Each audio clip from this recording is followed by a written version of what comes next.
सागर से एक बात तो सीखी जा सकती है। सागर की एक बहुत अद्भुत अच्छाई है कि उसमें कुछ भी डालो ये किनारे पे फेंक देता है। परमात्मा की भी यही अच्छाई है, आप परमात्मा को कुछ भी दो ये लौटा करके वापस दे देता है। सागर से दूसरी बात सीखी जा सकती है और वो ये कि वो सबको समेटता है।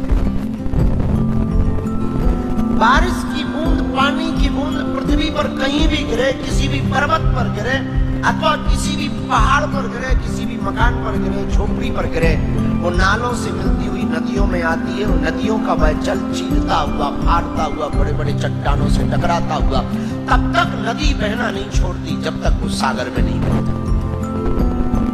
जिंदगी भी ऐसी है, चाहे जितना दौड़ लो, साधनों को उपयोग करो, भोगों को भोगो, वासनाओं को भोगो, संसार की जितने भी प्रपंचों को पालो, अंत में तुम्हारा मन तब तक शांत नहीं हो सकता जब तक ये आत्मा, जीवात्मा परमात्मा से ना मिले। और जैसे नदी सागर में आने के बाद एक हो जाती, फिर ना वो गंगा बसती, न यमुना बसती, न सरस्वती बसती, सिर्फ सागर हो जाती। वैसे ये सब जीवात्माएं, ना फिर वो महात्मा बचते, ना फिर जीवात्मा बचते, ना फिर वो बागेश्वर बाबा की आत्मा बचती, ना फिर चेला की आत्मा बचती, ना गुरु की, परमात्मा करके वो भी परमात्मा में पहुंचती। एक बात सागर से एक बात और सीखी जा सकती है जो आपके काम की, और वो ये है कि अपनी मर्यादा में सदा रहता है। जिस दिन ये मर्यादा तोड़े, प्रकृति और संसार की संतति, संस्कृति सब नष्ट हो जाएगी। सदैव मर्यादा के अंदर ये जीता है। लेकिन एक बात बड़ी अभूतपूर्व सागर की है कि जब भी पूर्णमासी आती है तब ज्वार भाटा उठता है। चंद्रमा को देखकर के ये आकर्षण, पर आपको सुनकर बड़ा अचंभा होगा कि वैसे तो वैज्ञानिक तथ्य पर भी ये बात सही ही होगी कि चंद्रमा सागर में ही था। और हमारे धर्म ग्रंथों में तो ऐसा है कि चंद्रमा सागर में था। समुद्र मंथन में चंद्रमा को उठाया गया, ऊपर लाया गया। तो किसी संत ने जो तर्क दिया, वो भले ही अब ये सही गलत ये बात अलग हो गई है, और जो सीखने वाली बात है वो बात सीखने जैसी है, तो सीख लेनी चाहिए। और वो सीखने वाली बात ये है कि जब तक चंद्रमा सागर के मध्य में रहा, सागर को, समुद्र को लगता था कि ये कोई चमकीली मछली, लेकिन जब वो गगन में जाकर के प्रकाशित हो गया तो उसको छूने के लिए समुद्र आज भी ज्वार भाटा बनकर के ऊपर की तरफ खींचता है। कई बार हम लोगों के साथ भी यही होता है। असलियत में जिसकी कीमत करनी चाहिए उसकी कीमत नहीं करते, जो मूल्यवान है उसकी कीमत नहीं समझते। बुरा ना मानना, हम लोग ओवर टाइम तक इसलिए पैसा कमाते हैं कि ज्यादा पैसा कमा लेंगे तो ठीक रहेगा, इसलिए शरीर को गलाकर, घटाकर, तोड़ तोड़ कर ओवर टाइम पैसा कमाते हैं, फिर वही पैसा इसी पे लगाते हैं ठीक होने की।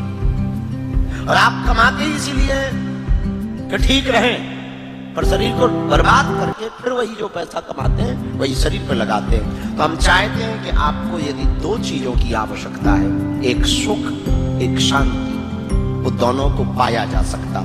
सुख को साधनों में खोजिए, शांति को ध्यान में खोजिए, अंदर में खोजिए, अपने मन में खोजिए।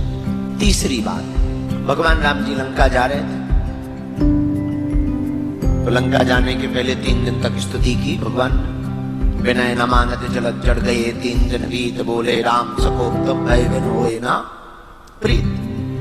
3 दिन तक समुद्र ने बात नहीं मानी, तो भगवान ने कहा कि बात नहीं मानी है तो एक काम किया जाए, तीर को उठाया जाए और चलाया। तो लक्ष्मण जी ने पीछे से मुस्कुरा के कहा कि यही करना था तो पहले करते, हम तो पहले ही कह रहे थे कि अब समुद्र से क्या प्रार्थना करो, पहले ही तीर चलाओ।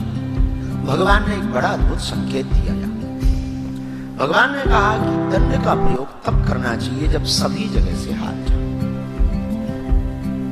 पहले तो विनम्रता पूर्वक प्रार्थना करनी चाहिए। इसलिए हमारे धर्म शास्त्रों में 4 नीति है, साम, दाम, फिर दंड, अंत में फिर पहले विनम्र प्रार्थना। जितनी प्रार्थना की जा सके उतना। प्रार्थना से जब कोई ना माने तो लालच देकर और परमात्मा की यहां भी यही है। भक्ति के मार्ग में जब कोई ऐसे नहीं आता है तो दुख होता है, उसको दुख मिलता है तो दुख निपटाने के चक्कर में भक्ति करते।